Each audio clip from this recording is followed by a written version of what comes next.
তা আমি তো অর্থনীতির ছাত্র না, যার কারণে এতগুলা ডকুমেন্টস এইখানে টেবিলে আসার পরে আমাদেরকে দেওয়া হয়েছে। একদিকে সংসদ চলছে, আরেকদিকে ডকুমেন্টগুলো এখানে রেখে দেওয়া হয়েছে। যেহেতু দুর্বল ছাত্র, এই জন্য কিছুই বুঝতে পারি নাই। এখন উপরে হাত তুলবো না নিচে নামাবো এটাও বুঝতে পারি না। এখন যদি সংসদ সদস্য হিসাবে কিছু না বুঝেই হা বলি, এইটা হবে অপরাধ।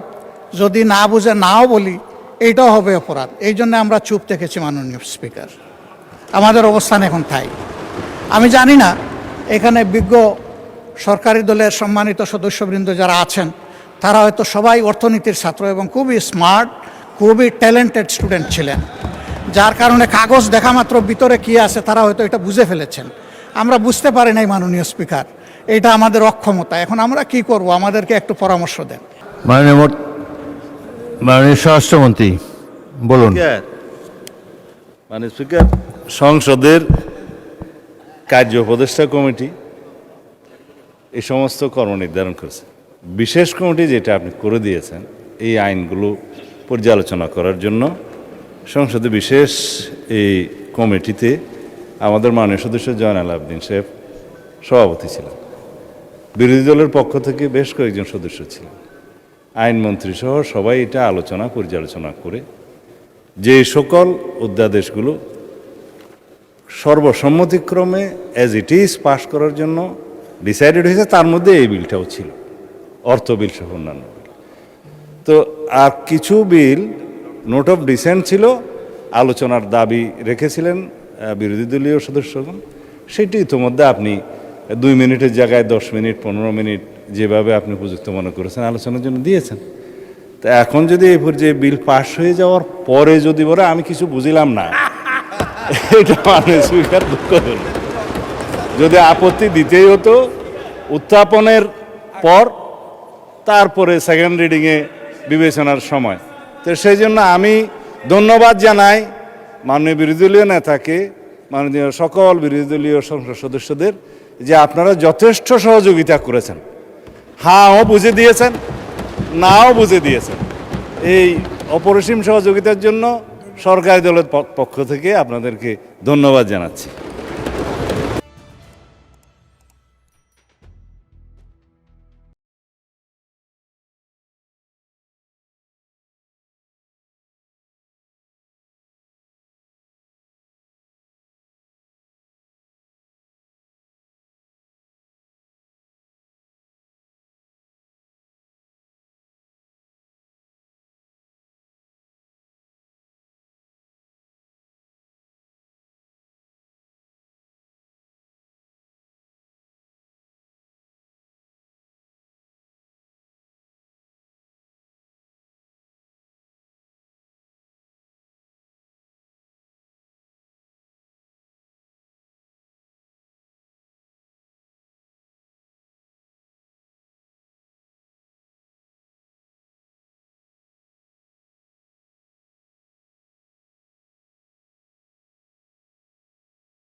রফিকুল ইসলাম খান, বলুন। মাননীয় স্পিকার, আপনাকে ধন্যবাদ আমাকে সুযোগ দেওয়ার জন্য। আমাদের মাননীয় স্বরাষ্ট্রমন্ত্রী বলেছেন বিশেষ কমিটির কথা। বিশেষ কমিটিতে এই আলোচনা হয় নাই যে টেবিলে টেবিলে যখন সংসদ চলবে তখন বিলগুলি আইনে হাজির করা হবে, এবং এটা 3 দিন আগেই দেওয়ার কথা ছিল, নাম্বার 1। নাম্বার 2 হলো বিশেষ কমিটিতে এটাও আলোচনা হয়েছে যে সকল বিলই 133টি এই সংসদে উঠবে আর কি। এরপরে এটাও বলা হয়েছে যে আমাদের যে ব্যাপারে কি বলে যেগুলো আপত্তি আমরা জানিয়েছি ওটা ছাড়াও এই বিলগুলির ব্যাপারে সংসদে কথা বলার সুযোগ আছে। সুতরাং আমাদের কথা বলা এটা আমাদের অধিকার, এর সুযোগ থাকা উচিত ছিল আর কি। জি মাননীয় স্পিকার, আপনাকে ধন্যবাদ। আমি একটু মাননীয় চিফ হুইপকে মাননীয় আইনমন্ত্রী বলেন, আইনমন্ত্রী বলেন। মাননীয় স্পিকার, আপনাকে ধন্যবাদ। মাননীয় স্পিকার, মাননীয় সদস্য বলেছেন সবগুলো উত্থাপনের কথা ছিল, সব আমি ওই বিশেষ কমিটির সদস্য হিসেবে এইটারই কালেক্ট করতে পারি না, আমার মনে হচ্ছে না যে ধরনের কোনো সিদ্ধান্ত ছিল। দ্বিতীয়ত হলো আর্টিকেল 93 অফ দি কনস্টিটিউশন, সেখানে বলা আছে 3টা অপশন। নাম্বার 1, 30 দিনের মধ্যে বিল উপস্থাপন করতে হবে। আমরা সবগুলো 30 দিনের মধ্যে অধ্যাদেশগুলো আপনাদের সামনে আনতে হবে, সংসদের সামনে, আমরা এনেছি। নাম্বার 2 অপশন হলো আমরা কোনটা উত্থাপন করব, যদি কোনোটা উত্থাপন না করি তাহলে সেটা ল্যাপস হবে। নাম্বার 3 হলো যেটা উত্থাপন করা হবে সেইটার আবার 2টা ফেট আছে, এক বিল আকারে অনুমোদন হবে অথবা অনুমোদন হবে, শব্দগুলো এইভাবে দেওয়া আছে। তো আমরা যেগুলো উপস্থাপন করা হবে না ওখানে সিদ্ধান্ত হয়েছে সেগুলো আমরা উপস্থাপন করিনি বলে ওইগুলোর উপর আলোচনার সুযোগ রুলস অফ বিজনেস এবং আর্টিকেল 93-তে নাই। যেগুলো আমরা উপস্থাপন করেছি সেগুলো বিল আকারে যেটা পাশ হয়েছে, যদি কোনোটা পাশ না হতো তাহলে ওইটা অনুমোদন হিসাবে গণ্য হয়ে ওইটা সাইডলাইনে চলে যেত। এটা হলো আর্টিকেল 93 রেড উইথ সংসদের যে কার্যপ্রণালী বিধি আছে সেইটা। আমরা আইনের কোনো ব্যত্যয় ঘটাইনি, তবে আশা করেছিলাম, আমাদের ধন্যবাদ না দিক বিরোধী দল, 133টা আইন অধ্যাদেশ পড়ে শুনে বুঝে দাড়ি কমা সেমিকোলন করে আপনার কার্যালয়, আইন মন্ত্রণালয়, সংশ্লিষ্ট মন্ত্রণালয়ের কর্মকর্তারা এবং বিশেষ করে বিজি প্রেস যে নির্ঘুম রাত কাটিয়েছে, অন্তত সেজন্য একটা ধন্যবাদ ওনাদের দেওয়া উচিত ছিল। মাননীয় স্পিকার, আপনাকে ধন্যবাদ। মাননীয় স্পিকার, মাননীয় সদস্যবৃন্দ, মাননীয় বিরোধী দলের নেতা, আপনি যখনই দাঁড়ান আমি কিন্তু দেই।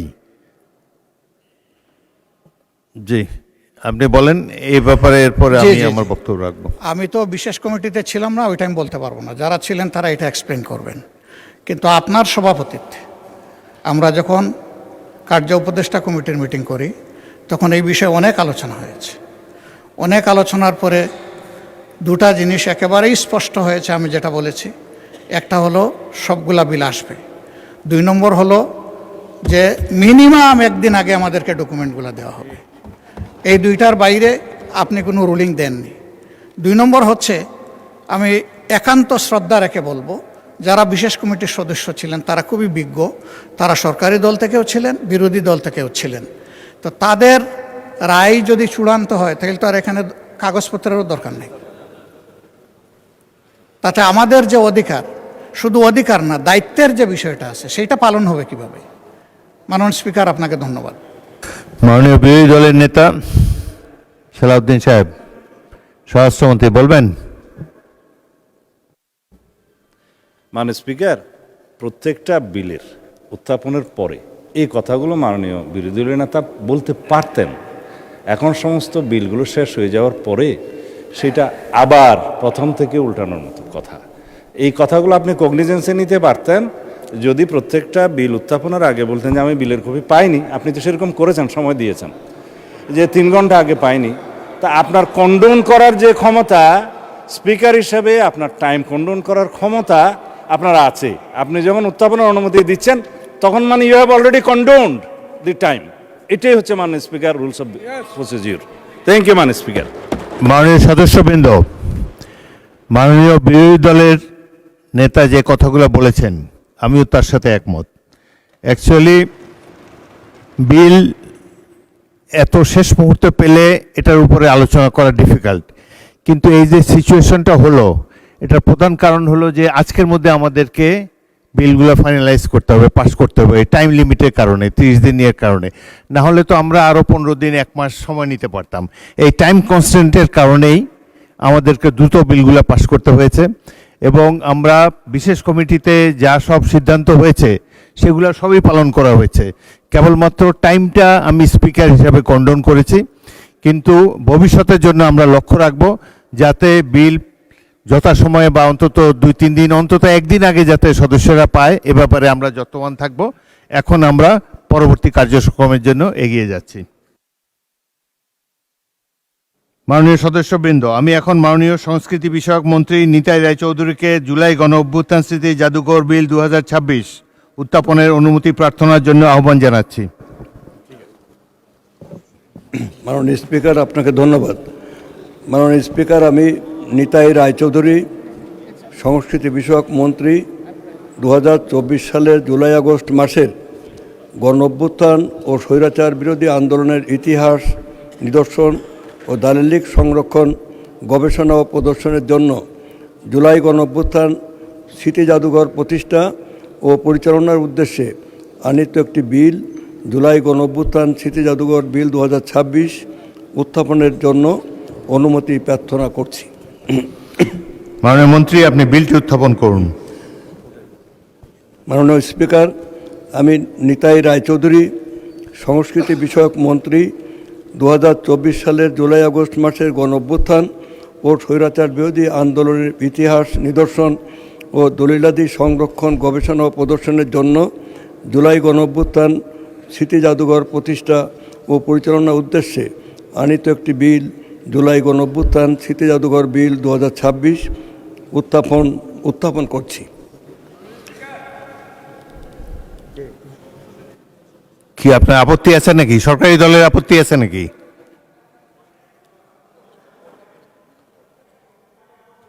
পরে পরে পরে একটু অপেক্ষা করুন, আমরা বিল পাস করার স্টেজ, এইটা কথা বলার টাইম নেই এখন। জুলাই গণ অভ্যুত্থান স্মৃতি জাদুঘর বিল 2026 সংসদে উত্থাপিত হলো।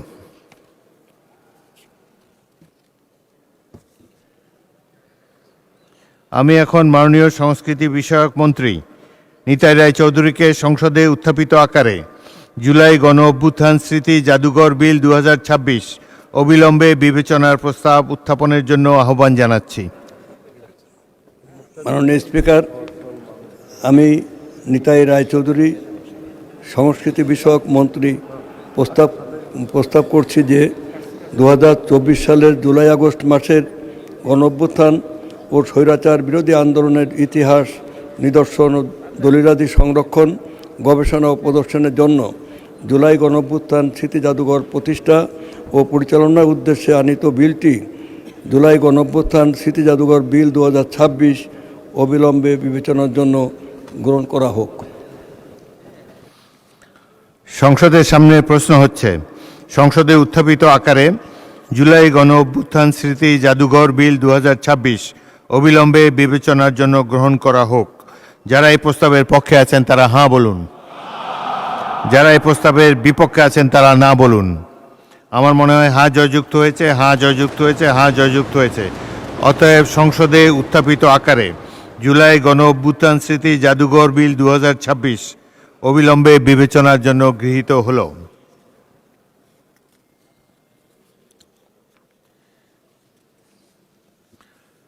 আমি এখন বিলের দফাগুলো সংসদের সামনে পেশ করছি। সংসদে কে দিছে? কে ওই যে দাঁড়িয়ে ছিল? সরি।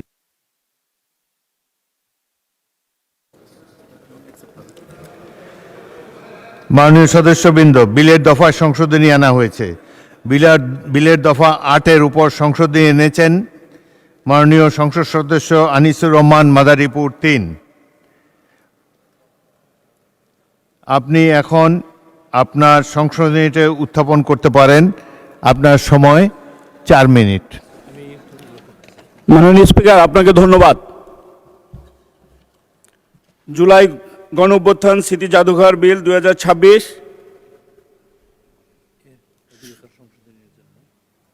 আমি এই সংশোধনী মাননীয় সদস্য, তালিকা- আপনি 3টি সংশোধনী দিয়েছেন, 6 মিনিট বলেন। এই জুলাই আন্দোলন এই জাতির মুক্তির আন্দোলন। 17 বছর ফ্যাসিস্টদের বিরুদ্ধে যুদ্ধ করে শত শত গুম হওয়া সহযোদ্ধা, শহীদ হওয়া আমাদের সেই সহযোদ্ধা এবং সর্বশেষ ছাত্র জনতার আন্দোলন শহীদ হওয়া সেই ভাইদের সাথে, তাদের স্মৃতির সাথে আমাদের অস্তিত্ব রয়েছে। মাননীয় স্পিকার, এই জুলাই আন্দোলনে আমি গুলিবিদ্ধ হয়েছিল, আমার ডান হাতে গুলি লেগেছিল, আমার শরীরে এখনো ফ্যাসিস্টদের বুলেট বিদ্যমান। আমরা রাজপথে থেকে এই ফ্যাসিস্টদের বিদায় করার জন্য সেই দিন মৃত্যুকে উপেক্ষা করে রাজপথে ছাত্রদের সাথে যুদ্ধ চালিয়ে গিয়েছিলাম। আমি সেই স্মৃতি বিজড়িত আমাদের জুলাই গণঅভ্যুত্থান স্মৃতি জাদুঘরের 8 দফার 3টি সংশোধনী দিয়েছি। বিলের 8 দফার প্রথম দফার কপারার পরিবর্তে নিম্নোক্ত নতুন কোঅপারেটি প্রতিস্থাপন করা হোক। কোর্ট সংস্কৃতি বিষয়ক মন্ত্রণালয়ের দায়িত্বে নিয়োজিত মন্ত্রী বা প্রতিমন্ত্রী উহার সভাপতি হইবেন। আনকোট। 2 বিলের 8 দফার 2 উপদফার প্রথম পংক্তিতে অবস্থিত ক বর্ণ ও নিবন্ধনী সমূহ বর্জন করা হোক। 3 বিলের 8 দফার 3 উপদফার পরিবর্তে নিম্নোক্ত নতুন 3 উপদফাটি প্রতিস্থাপন করা হোক। কোর্ট 3 পর্ষদের কোনো সদস্য কিংবা সভাপতি যে কোনো সময় সরকারের উদ্দেশ্যে স্বাক্ষরযুক্ত পত্রের মাধ্যমে পদত্যাগ করিতে পারিবেন, অথবা সরকার জনস্বার্থে যে কোনো সময় যে কোনো সদস্যর মনোনয়ন বাতিল করিতে পারিবেন। আনকোট। মাননীয় স্পিকার, আপনাকে ধন্যবাদ। আমি এখন মাননীয় সংস্কৃতি বিষয়ক মন্ত্রী নিতাই রায় চৌধুরীকে তার বক্তব্য রাখার জন্য আহ্বান জানাচ্ছি। মাননীয় স্পিকার, জুলাই গণঅভ্যুত্থান আমাদের দেশের ইতিহাসে রক্তের লিখিত এই মহাকাব্যিক ব্যঞ্জনা সম্পন্ন যে অভ্যুত্থান, এটা আমাদের সবারই স্মৃতিতে চির জাগরুক হয়ে থাকবে। এই জুলাই অভ্যুত্থান একদিনে হয়নি মাইলট। সেই 1952 সাল থেকে শুরু করে 1952 সালের ভাষা আন্দোলনের মাঝ দিয়ে দেশের মানুষের আত্মত্যাগ এবং বিপুল বীরত্ব অর্জনের মাঝ দিয়ে জয়লাভ করা এবং 69-এর গণ অভ্যুত্থান, 69-এর গণ আন্দোলন, 71-এর স্বাধীনতা যুদ্ধ এবং সেই স্বাধীনতা যুদ্ধে মাননীয় স্পিকার আপনি নিজে সম্মুখভাগে লড়াই করেছেন, যুদ্ধ করেছেন, বিজয় অর্জন করেছেন এবং শহীদ জিয়ার দক্ষিণ হস্ত হিসেবে আপনার নামও ইতিহাসের পাতায় পাতায় লেখা থাকবে। এরপর গত 18 বছর আমাদের দেশে আমরা এবং ওদিকে যারা আছেন আমরা সবাই মিলেই 18 বছর ফ্যাসিবাদ বিরোধী আন্দোলন সংগ্রাম করেছি, আমরা রাজপথে রক্ত দিয়েছি, আমাদের একই সাথে আমাদের শত শত মানুষকে গুম করা হয়েছে, খুন করা হয়েছে, হত্যা করা হয়েছে, মায়ের সামনে থেকে তার সন্তানকে ধরে নিয়ে যাওয়া হয়েছে, এবং সেই কান্নার ইতিহাস আমাদের দেশের বীরত্ব গাথার ইতিহাস। আমাদের দেশ মাইলট তারপরে এই জুলাই গণ অভ্যুত্থান, জুলাই গণ অভ্যুত্থানে আমাদের দেশের ছাত্র জনতার যে বীরত্বপূর্ণ লড়াই সংগ্রাম ছিল, এবং সেই লড়াই সংগ্রামের মাঝ দিয়ে ফ্যাসিবাদী শক্তির পতন ঘটেছে এবং বাংলাদেশে একটা নতুন সূর্যের উদ্ভব হয়েছে। মাই লর্ড, এই নতুন বাংলাদেশকে আমরা অবশ্যই মাথা তুলে দাঁড়াতে চাই। আমরা পৃথিবীর বিরুদ্ধে, আমরা চাই একটি অন্তর্ভুক্তিমূলক একটি অখণ্ড সমাজ। আমরা বিভাজন চাই না, আমরা বিভক্তি চাই না। মাই লর্ড, আমাদের দেশে মানুষের ভিন্ন আদর্শ থাকতে পারে, ভিন্ন মত থাকতে পারে, ভিন্ন গণতান্ত্রিক পরিস্থিতি থাকতে পারে। এইটাই মাই লর্ড গণতন্ত্রের সৌন্দর্য। আমরা চাই মাই লর্ড, এই বৈচিত্র্যের মাঝে আমরা ঐক্য চাই। আমাদের দেশে যে বৈচিত্র্যময় যে সমাজ এবং শ্রেণী বিভক্তি সমাজ, এখানে আমাদের পাহাড়ি জাতিগোষ্ঠী আছে, নৃতাত্ত্বিক গোষ্ঠী আছে, বাঙালি আছে, বিভিন্ন শ্রেণী পেশা, বিভিন্ন ধর্মের মানুষ আছে, সব মিলে আমাদের পরিচয় মাই লর্ড আমরা Bangladeshi. This parliament my lord, parliament is the highest authority of the nation. এই পার্লামেন্টে দাঁড়িয়ে মাই লর্ড আজকে যে সংশোধনীগুলো আমাদের বন্ধু এনেছেন, মাই লর্ড আমি অত্যন্ত স্বচ্ছন্দ চিত্তে আমি তার এই অভ্যর্থনা সংশোধনীগুলোকে আমি স্বীকার করে নিচ্ছি। মাই লর্ড, এই সংশোধনী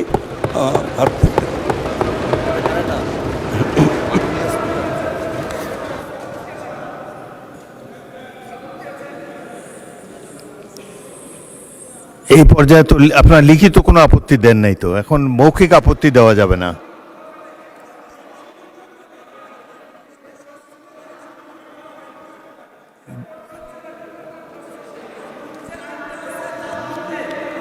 ব্যারিস্টার আরমানকে মাইক দেন। Mr. Speaker, জুলাই যে মিউজিয়ামটা রয়েছে, এর সাথে জুলাইয়ের ইতিহাস, ভুক্তভোগীদের ইতিহাস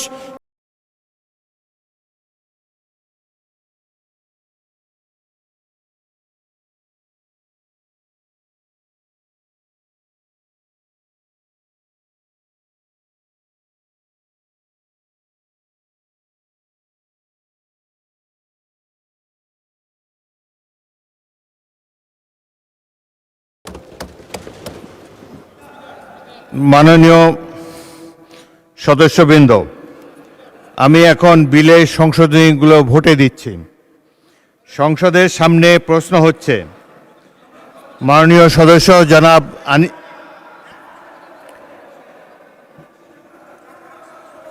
মাননীয় সদস্যবৃন্দ, এই সংসদ তো আইন কানুন এবং রেওয়াজের উপরে চলে।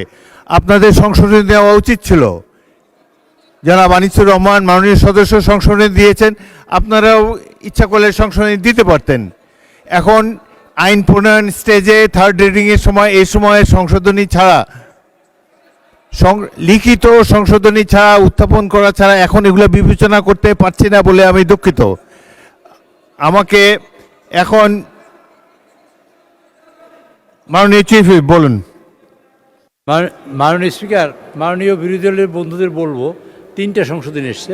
আমি আপনাদের আপনি শোনেন, আগে শোনেন, তারপরে আবার কথা বলি, তারপরে আপনার যদি কোনো বক্তব্য থাকে বলবেন। আপনি শোনেন, সংশোধনী হয়েছে এখানে সরকার কর্তৃক নিজে 8-এর 1-এর ক, আপনার কাইন্ডলি দেখেন, বসে দেখেন, আপনি বসলে তো অসুবিধা নেই, বসে। 8-এর 1-এর ক লেখা আছে, সরকার কর্তৃক নির্ধারিত শর্তে নিযুক্ত শিক্ষা, ইতিহাস, সাহিত্য, সংস্কৃতি ইত্যাদি মানসিক ব্যক্তিগণ এটা সভাপতি হবেন। সেখানে সংশোধনী এসছে এই সংস্কৃতি বিষয়ের মন্ত্রণালয়ের দায়িত্ব নিয়োজিত মন্ত্রী, যেহেতু মন্ত্রী আছে অথচ কেউ নাই, সেইখানে বাইরে একজন লোক না এসে এই কাজটা যেহেতু মন্ত্রী করবেন, সেই জন্য মন্ত্রী অথবা প্রতিমন্ত্রী এটা দায়িত্বপ্রাপ্ত, মানে সভাপতি দায়িত্ব পালন করবেন। এই একটা সংশোধনী। 1 2 নম্বর একটা সংশোধনী আসছে যে ওইটা দেখবেন 8-এর 3 নম্বর 8 ধারার 3 ধারা, পর্ষদের কোনো সদস্য কিংবা সভাপতি কোনো সময় যে কোনো সময় সরকার উদ্দেশ্যে স্বাক্ষরযুক্ত পত্রে পদত্যাগ করতে পারবেন, এইটুকু লেখা আছে। আচ্ছা, এই কথাটা লেখা আছে। আর এখানে সংযুক্ত করা হয়েছে অথবা জনস্বার্থে যদি সরকার মনে করেন কেউরে বাদ দিতে হবে, তা বাতিল করা হবে, মানে তাকে বাতিল করা যাবে। দুইটা শুনে আমার কথা শুনেন। আর 3 নম্বর হলো যে এখানে বলা আছে দুই ধারায় বলা আছে এর দফা ক, চ, ছ, জ, ঝ এবং ইয়। কতে আছে যে ওই যে সাংস্কৃতিক মন্ত্রণালয়ের যেসব বাইরের লোক এসে সভাপতিত্ব করবেন সেইখানে যাতে না হয় সেই জন্য ক ধারাটা মন্ত্রণালয় যদি থাকে তা মন্ত্রী এবং প্রতিমন্ত্রী যদি কেউ থাকেন তারাই দায়িত্বটা পালন করবেন। এইটা বাতিল করা হয়েছে, এইটুকু করা হয়েছে। এটা পরিবর্তনটা এরকম করা হয়েছে যেহেতু সকল মন্ত্রণালয় আপনি একটা কাজ করবে, সেখানে মন্ত্রী যদি দায়িত্বপ্রাপ্ত না থাকে। আচ্ছা 1 মিনিট, আচ্ছা দলীয়করণ সকল মন্ত্রণালয় তো দল দিয়েই চলছে, কোন মন্ত্রণালয় দলের বাইরে আছে? আচ্ছা সকল মন্ত্রণালয়, আচ্ছা আপনার, আচ্ছা একটা মাননীয় স্পিকার আপনার মাধ্যমে জানাতে চাই, সকল মন্ত্রণালয় একজন মন্ত্রী দিয়ে চলে, সকল মন্ত্রণালয়গুলা। এবং এখানে যদি কোনো প্রতিষ্ঠান করি সেই প্রতিষ্ঠানের স্বায়ত্তশাসিত ইত্যাদি ইত্যাদি সেটা ব্যাপার, কিন্তু মন্ত্রণালয় সিদ্ধান্ত হবে, এক্সিকিউশন হবে মন্ত্রণালয় দিয়া, কাজটা হবে মন্ত্রণালয়, সিদ্ধান্ত নেবে মন্ত্রণালয়। মন্ত্রণালয়ের মন্ত্রী থাকলো না, বাইরে একজন লোক বসলো, শেষ কি সিদ্ধান্ত নেবে? সেইখানে যাতে মন্ত্রী সিদ্ধান্ত নিতে পারে এবং এই জুলাই যোদ্ধাদের ব্যাপারে রিয়েলি সম্মান প্রদর্শন করার জন্য যেসব কাজ তাতে তো মন্ত্রী করতে পারে, করাবার জন্যই কিন্তু মাননীয় এই মানে কি বলে সংশোধনী আনা হয়েছে। যদি আপনারা বলেন আমরা এই সংশোধনী প্রত্যাহার করে নেব, আপনারা যে কোনো লোকের বাইরে, আচ্ছা কিন্তু কিন্তু আচ্ছা আপনারা বলেন এই যে, আচ্ছা সকল মন্ত্রণালয়, মাননীয় স্পিকার আপনার মাধ্যমে বলছি, সকল মন্ত্রণালয় মন্ত্রী দিয়ে হয়, মন্ত্রী এটার দায়িত্বপ্রাপ্ত থাকেন, এটা তো কোনো মন্ত্রী দায়িত্বপ্রাপ্ত থাকেন এবং মন্ত্রী সিদ্ধান্ত নিয়ে থাকেন।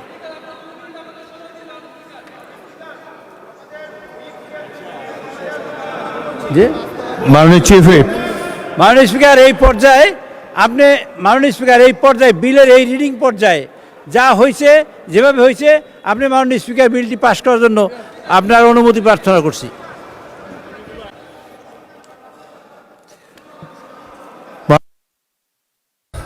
মাননীয় সদস্যবৃন্দ, বিতর্কের একটা স্টেজ আছে সব কিছুতে। এখন বিল পাশ করার সময়, থার্ড রিডিংয়ে এসেছে, এখন আপত্তি করার সময় না। আপনারা লিখিত আপত্তি দিতে পারতেন, যেরকম আনিসুর রহমান মাননীয় সদস্য যেভাবে সংশোধনী দিয়েছে আপনারাও সংশোধনী দিতে পারতেন। বিতর্কের সময় এটা না। আমি বিষয়টি ভোটে দিচ্ছি। মাননীয় সদস্যবৃন্দ, পাশ করার পরে শুনব। মাননীয় সদস্যবৃন্দ, আমি এখন বিলের সংশোধনীগুলো ভোটে দিচ্ছি। সংসদের সামনে প্রশ্ন, দয়া করে বসুন।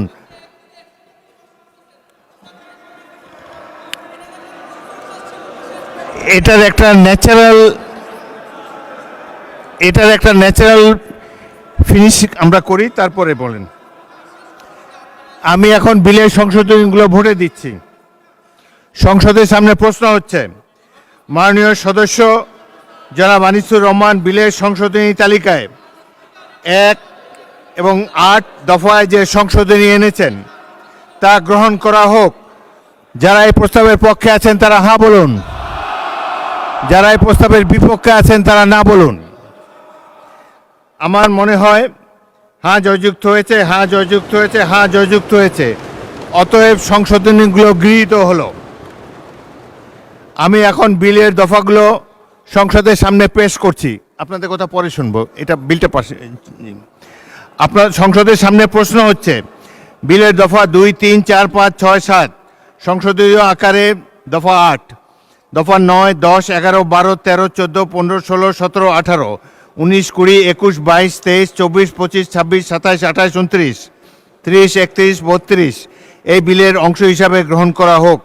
যারা এই প্রস্তাবের পক্ষে আছেন তারা হ্যাঁ বলুন, যারা এই প্রস্তাবের বিপক্ষে আছেন তারা না বলুন। আমার মনে হয় হ্যাঁ জয়যুক্ত হয়েছে, হ্যাঁ জয়যুক্ত হয়েছে, হ্যাঁ জয়যুক্ত হয়েছে।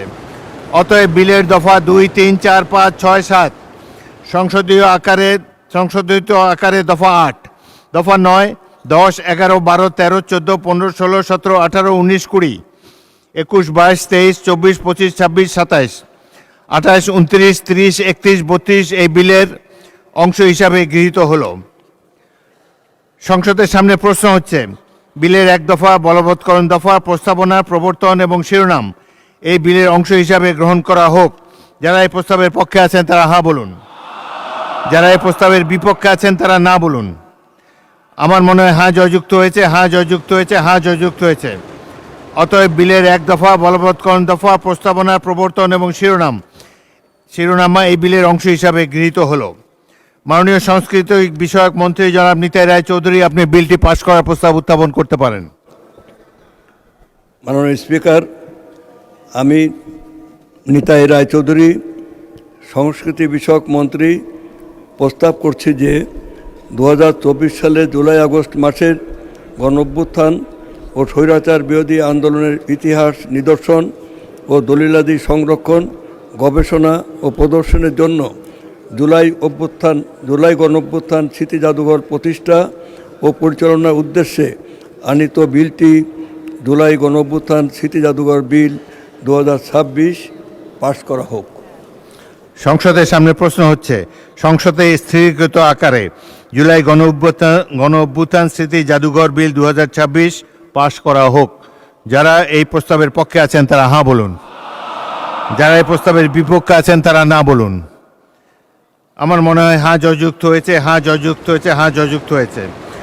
অতএব সংসদে স্থিরীকৃত আকারে জুলাই গণঅভ্যুত্থান স্মৃতি জাদুঘর বিল 2026 পাশ করা হলো। মাননীয় সদস্যবৃন্দ, মাগরিবের নামাজের জন্যে আধা ঘন্টা বিরতি দেওয়া হলো। ফিরে এসে আপনাদের কথা শুনবো।